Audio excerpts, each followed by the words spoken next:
this out, and I can make this really long and say all the really cool things like Boardwalk Empire and Daredevil, like all the really cool things about the next person who's going to grace the stage, but you just want to talk to him. So I'm going to bring out, with no further ado, Charlie Cox.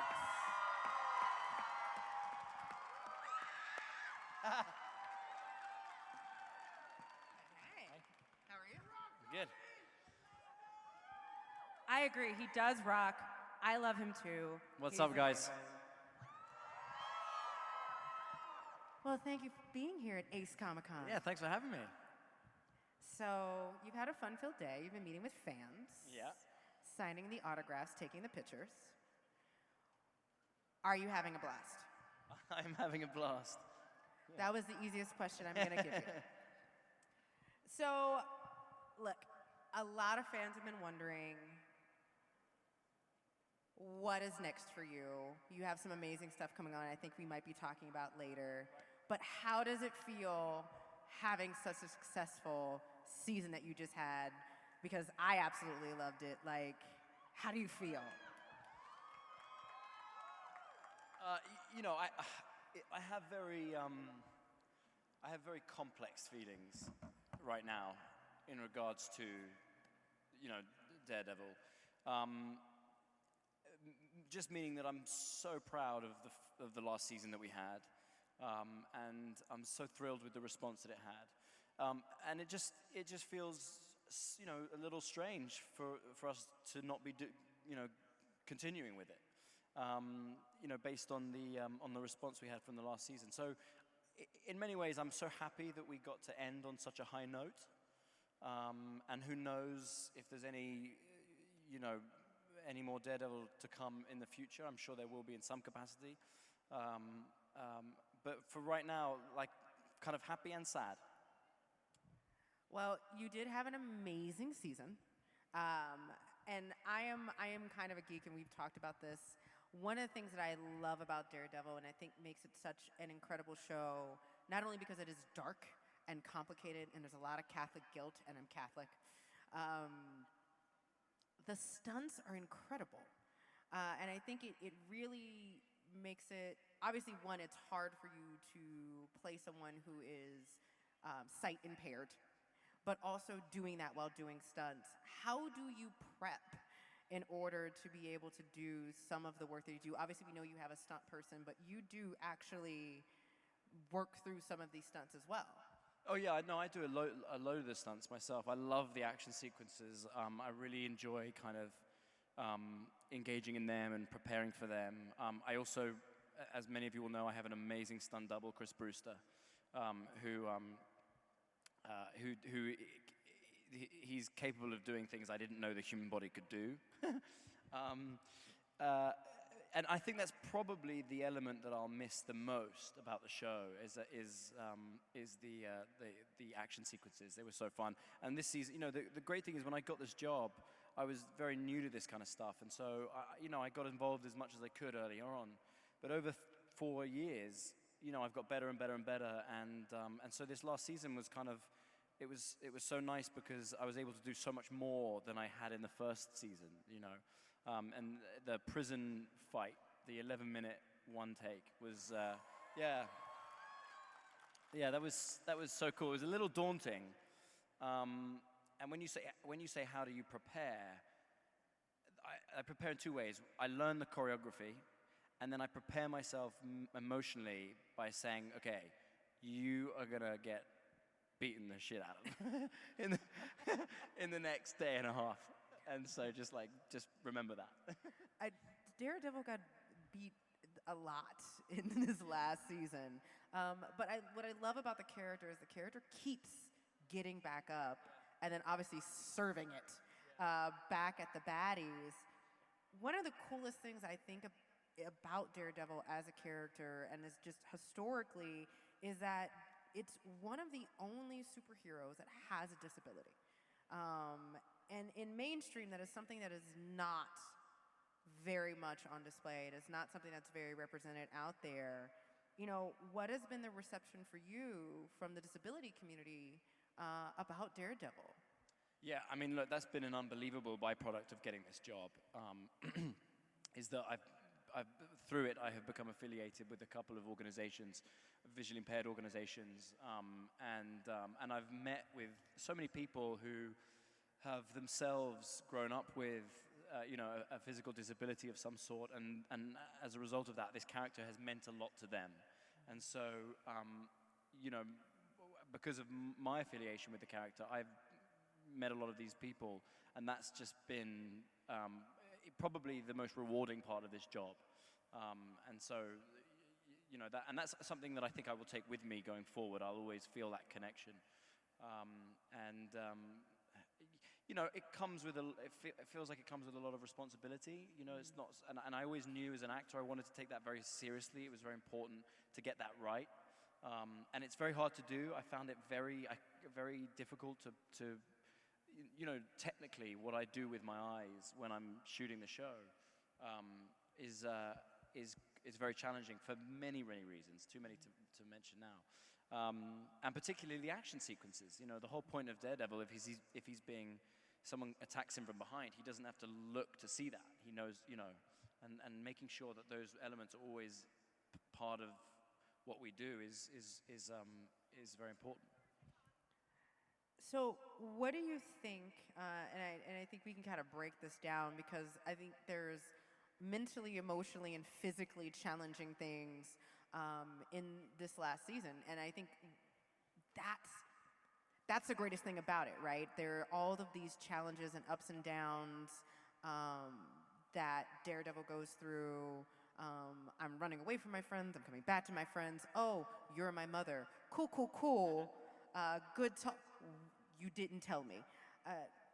What do you think was the most challenging thing, that also was the most rewarding thing in seeing the culmination of the show in the last season? I tell you what happens, right? It's not a secret, but when I got this job, I'd never read a Daredevil comic. I didn't grow up on comics in the UK, and so obviously I was thrilled and I was really excited to play this character, but I didn't have really years of backstory. I read as many comics as I possibly could in about 6 weeks, and over the course of the last 5 years, I've probably read them all now. But I was cramming initially. What has happened since starting the show is that as the months and years have passed, I've kind of become a fan, right? And so what's really fun doing season 3 and season 2 was that I would read a script and there'd be like a great Easter egg, or there'd be a great homage to one of the comics. And as I was learning about these things, I would start to get excited like a fan does about it. Whereas in season 1, that stuff just went over my head. I remember in season 1, there's a scene in Melvin Potter's workshop, and there were these weird, metal legs, and I was like, what the hell is that? And then someone's like, that's Stiltman. Like, what the hell are you talking about?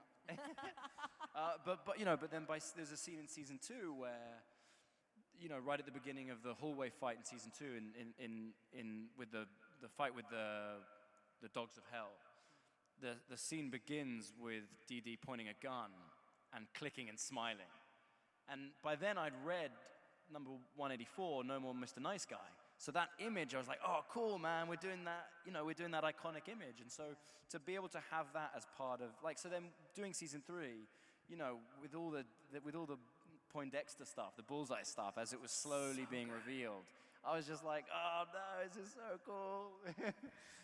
I will say, as a fan, I was also going, this is so cool. Yeah. And I love what they did with the show. They did it in the first season as well. I love how they don't overdo it. It just takes a little bit of time. And you're kind of like, as I was reading the scripts, I'm like, he's Bullseye. Is he? Yeah. Maybe not. You know what I mean? You're just not sure. And then when they showed the trailer, I can't remember where it was, when they showed the trailer for the first time, we all watched it, and they showed the image of the cap with the bullseye. Everyone was freaking out, man. It's so cool. Yeah. That's, I think, the thing that I'm most sad about is that we won't get to really explore that relationship going forward, the Bullseye Daredevil relationship. It really unfolded so beautifully. How do you, I would be geeking out on set every single day. Yeah. And when we did that fight, there was something had happened Wilson had like had had an accident or something, and we had to delay the filming of that scene. And then there was a moment in time where they were like really worried about scheduling. Sorry, you people, sorry. There was a moment in time where they were really worried about scheduling. And I remember them saying like, oh, we think that fight with you and Bullseye, with DD and Bullseye, I think that, you know, we're gonna have to try and do most of it with the stunt doubles and get you guys in late, just do a bit. And me and Wilson were like, no way. You find the time, because we're doing that. And that entire relationship between Daredevil and Wilson Fisk was so beautifully done. It was almost like an orchestra in season 3. It was like this grand crescendo up that all of us have kind of been waiting for forever. Like, we've wanted to see this, particularly whether you're a comic book fan or you just came into the show. So, well done. Thanks. Yeah. That was a fun fight as well, having all three of us in that room in the penthouse at the end. That was pretty cool. Oh, it was great. So you've already kind of talked about it, at least one of them. Were there any twists in season 3 that caught you by surprise? I'm trying to think. I like the not really twists. You know, I like I don't like to find out what's going to happen, so I find out as I read it. And so when I read episode 9, when we have the fight in the church, and then when it's, you know, the iconic image reversed of, instead of Daredevil holding Karen Page underneath the crucifix, it was the other way around. I just think that stuff's awesome, man. I love that. That was exciting to me when I read that. I was like, that's so cool. I was like a little bit like, what are we gonna do? What's gonna happen with Wilson Fisk? Yeah. You know? Oh, Wilson. Yeah. So he's in prison. Hopeless romantic. We'll see. In prison. Lots of pictures of his now wife on the prison cell. Right. Right. That scene killed me. The scene where he was like, can I at least say goodbye to my wife? Yeah. Nope. Yeah. You don't deserve love, but I do. Sorry, this is how I watch my Daredevil. So I gotta know, and this is like a personal curiosity. Daredevil, Foggy, and Karen. How good of friends are you guys off screen? Because it's that last scene. Deborah calls it the Scooby Gang. The Scooby Gang. Yeah, you know, we're very close, as you can imagine, after being on set for hours and hours and hours and hours. You know, in the first season, we were particularly close because we were still a unit, and we had so many scenes together. But of course, Matt, you know, isolated himself for so much of season 2 and 3 that I didn't have as many scenes with them. But off screen, we're all very, very close, and you know, I think we'll all, you know, it's always funny when someone like me and Eldon went to the movies not that long ago to watch this film, and it's so funny when people see us together. You know, I always find that funny. It's like, for them, that is the craziest thing that ever happened. Yes. Know? They're like, what? You're normal people? You're friends in real life. I know your face. But my favorite thing is when people get mad at Eldon for what his character does in the show. I find that so funny because he's like, dude, I didn't write it, you know? Like, people come up and like, why are you so mad at Matt that he's a superhero? It's so cool. You should be proud of him. And he's like, dude, I don't want to tell you. It just means he does a really great job on screen, period. Exactly. So enough for me. I'm looking? Yeah, I didn't even have to look to know. So those amazing people over there. Oh, that's why they're standing up. They're just that excited. I was like, you guys have a train to catch or something? Like, what is going on? They're just that excited. All they want to do is talk to you. So you want to open it up? Question and answer? Yeah, let's do it. All right, so if you have a question and you are not already in line, you can go right on over there, and we are going to have one of the amazing ACE staff people direct you to the mic. So we have rules. You guys have been sitting here. You know what the rules are, but I'm going to say it one more time. Make sure you say your name and where you're from. So hi, my My name's Katie. I'm from Columbus, Ohio. We flew out here exclusively for this. So my husband and I do Matt Murdock and Karen Page, and as fellow newlyweds, I wanted to know how you leave the work stress at home, or not leave the work stress at home, leave the work stress at work and not take it home with you. You don't. That's fair. I think that's being married, isn't it? You just, you try to be good-humored, but, if you care about your work, you can't help but take it home a little bit, My wife always, like before we'd get ready for a new season of the show, she'd always love to joke, like, great, I get to live with Matt Murdock for another 6 months, that's fun. I imagine the with Matt's a little stressful. But nice question, though. I've never had that one before. Thank you. Do we get to hear from your husband now? I think so. He's like, what do you do when your wife doesn't leave work at home? It's fine, it's fine. So I know Deborah Ann was a big D&D fan, and I think she's made D&D characters for all of you. So I was curious if you could tell us anything about the characters she made for you.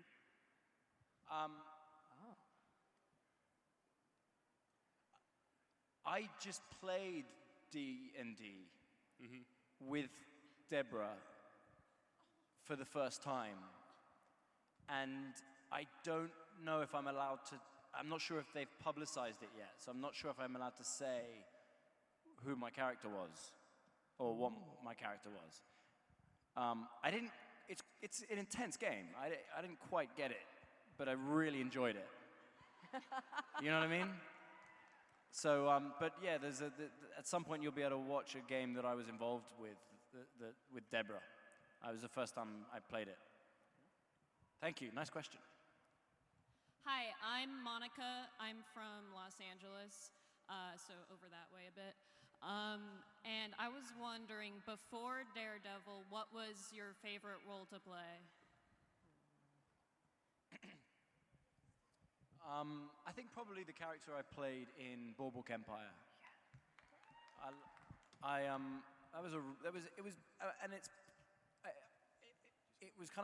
It felt like a departure for me. It felt a bit different from anything I'd done, and I happen to know now that it was instrumental in getting me the job of Daredevil, which is pretty cool. But yeah, that was really. I had a great time on that show. It was the first time I worked in America, and basically have never left. No, I loved. I mean, I've had so many great roles that I've loved, but that one will always be a very fond memory. Yeah, people still think I'm Irish because of that job. Yeah, I've heard people like, if I've said something weird in an interview, and they're like, "Don't worry, he's Irish." Like, No. Next question. Hi, my name is Dane Fox. I'm from Canyon City, Colorado, and I'm a huge fan of Daredevil. My question is, after Daredevil, would you consider playing like another superhero like the Green Arrow or Moon Knight or someone else? You know what? Right now, I couldn't imagine that at all. It's impossible for me to imagine. Look, maybe in a few years, and I know it's been done, as in people have played multiple superheroes or whatever. For right now, if not for anything else, just out of respect for the character, I feel like I just want to let some time pass, and also vaguely hoping that Dee Dee will have another life at some point. So, yeah. Hi. I found out. Sorry, I'm so sorry. I found out the other day. There's this petition. These guys are wearing this thing. Save Daredevil. There's a thing you can sign it. Sign it. No, sign it.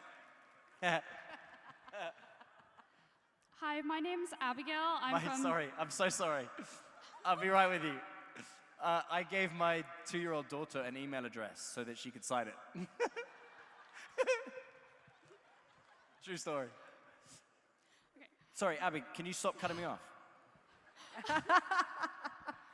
My name's Abigail. I'm from Tucson, Arizona, and my question is, do you think Matt Murdock makes the smart decisions in the show, or do you think he's reckless in the way he takes on his enemies? I think both. I think you're right. I think there are times where he is very reckless, but that's kind of what makes him able to do what he does.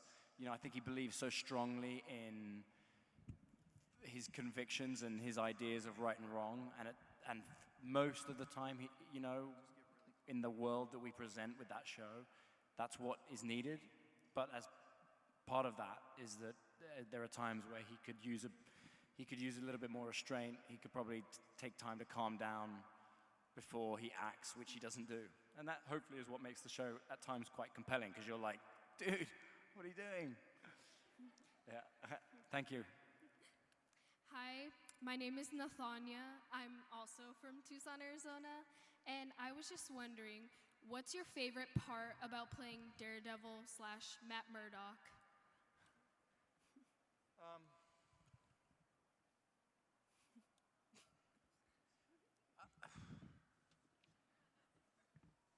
I mean, I'm hesitating because I think it's kind. I don't want to answer your question the same way that I did Abigail's, but it's kind of the same thing. I think it is that little gray area, that little. What was when I read the first scripts, the first Daredevil scripts? What was really exciting to me was this idea that you were presenting a superhero, someone who's ultimately a force for good, who at times was making really bad decisions and taking it too far, and that was something that was very interesting to me. It was something that at the time I didn't feel like we'd seen much of. And so, you know, Stephen DeKnight, the guy who ran the show for the first season, said that if you turn on an episode of Daredevil and you don't know anything about it, there should be a period of time where you don't know who the good guy is and who the bad guy is. You could see Wilson Fisk and think he's the good guy, and see DD and think he's the bad guy. And I think that's true to life a lot of the time. And so that was my favorite element of the show, is trying to find that area where someone could ultimately be good, but within that goodness have some pretty dark shadows. Thank you. Hi, my name is Amelia. I'm from Dallas, Texas. In your show, you have two main enemies. There's the Hand, which deals more with mysticism, and then there is Wilson Fisk, that is more grounded with real life. Which one would you feel is the more formidable or frightening enemy out of the two?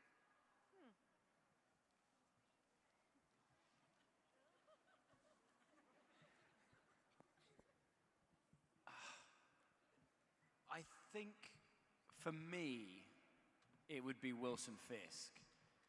I just don't think that, and I just, particularly with how brilliant Vincent D'Onofrio is in playing that part, there's something very, very scary and sinister about his portrayal.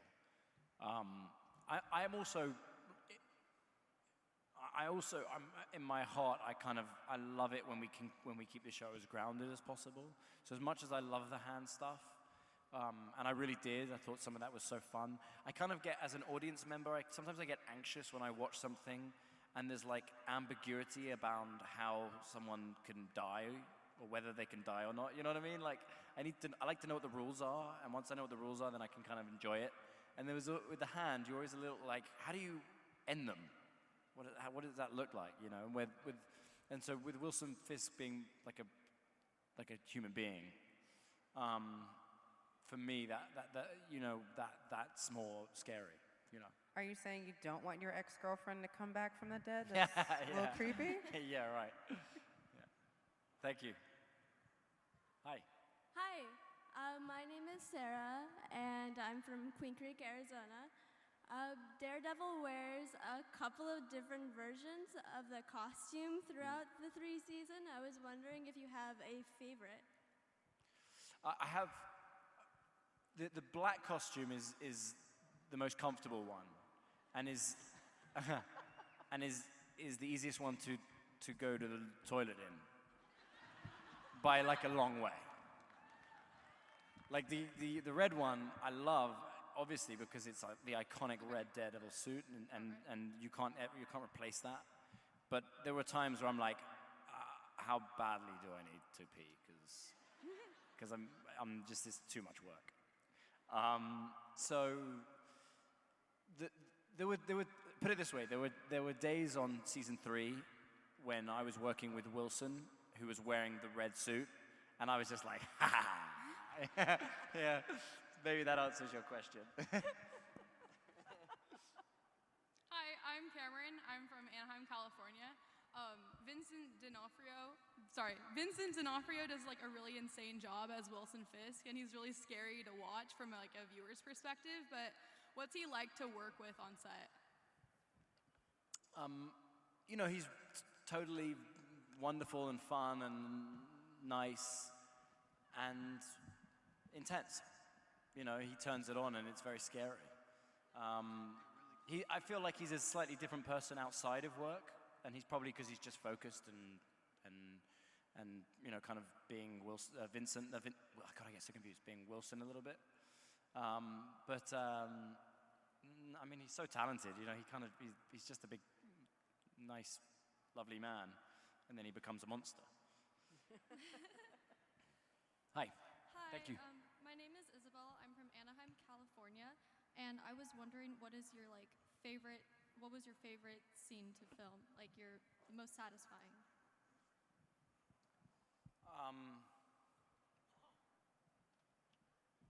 I hate answering this question because I've had so many great scenes with so many different characters and actors in the show.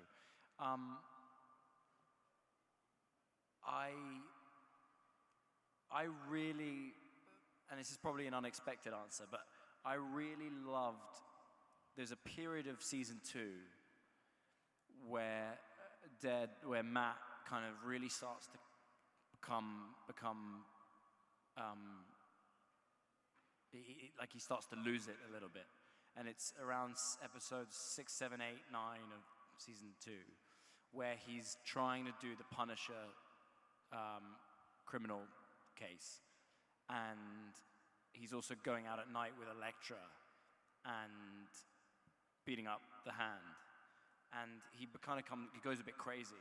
And those scenes with Elektra, and when we got to see that side of Matt, because Elektra brings out a side of Matt that's dangerous and like really, really teeters on the edge of kind of maniacal. And it was really fun to play that. I really enjoyed playing a Daredevil that could, you know, become someone that is not actually a very nice human being and is a little bit crazy. So that's what jumped to my mind when you just asked that question. But there's been so many great moments. Thank you. Hi, I'm Hi. Aline. Oh, wait, you didn't ask that question? Oh, you moved. That was so quick. I was like, did you just change your sweater? What happened? Hi. Thank you. Good question. Sorry. Hi, I'm Aline. I'm from Mexico. And woo! And my question is if you use music and what type to get in character, and also which artists do you think are Matt Murdock's favorite?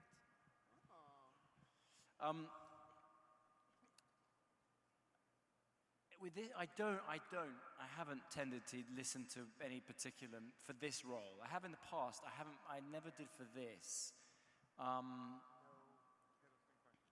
But ironically, I always felt like Matt would listen to a lot of classical music. Partly because I think I loved whenever we got to kind of make Matt Murdock and Wilson Fisk feel like very similar people outside of how different they were. I thought that made the show more interesting. And of course, classical music is so synonymous with Wilson Fisk's character because whenever you see him, he's playing classical music. So I thought that Matt would be similar in that way, that they'd appreciate the same kind of music. Thank you. Nice question. Thank you. Next up. Oh! I was kidding. It seems that we have a guest on stage. It's Tom Hiddleston. Well, hello. Hello, everybody. I don't mean to interrupt, but I was too excited by the coincidence that some of you may already know this, but I wanted to come and sort of announce, even though it's already been announced, It's such a coincidence that Charlie and I are both in the same building, because only a couple of days ago, it was announced that Charlie is going to join Zawe Ashton in Betrayal in London in the spring. It's so cool because I've been signing autographs, and a bunch of people they found out Tom was doing Betrayal, this play. They ordered online the play. They had already had tickets to come here, and then like yesterday they found out that I was going to be in it as well. So when I've showed up to sign this thing, couldn't believe this has happened. It's so cool. And Tom and I haven't seen each other for about 4 years. Yeah. And then we found out we're going to do this play together in London, and knew we were coming here this weekend. So very exciting. See some of you there, I'm sure. And here's what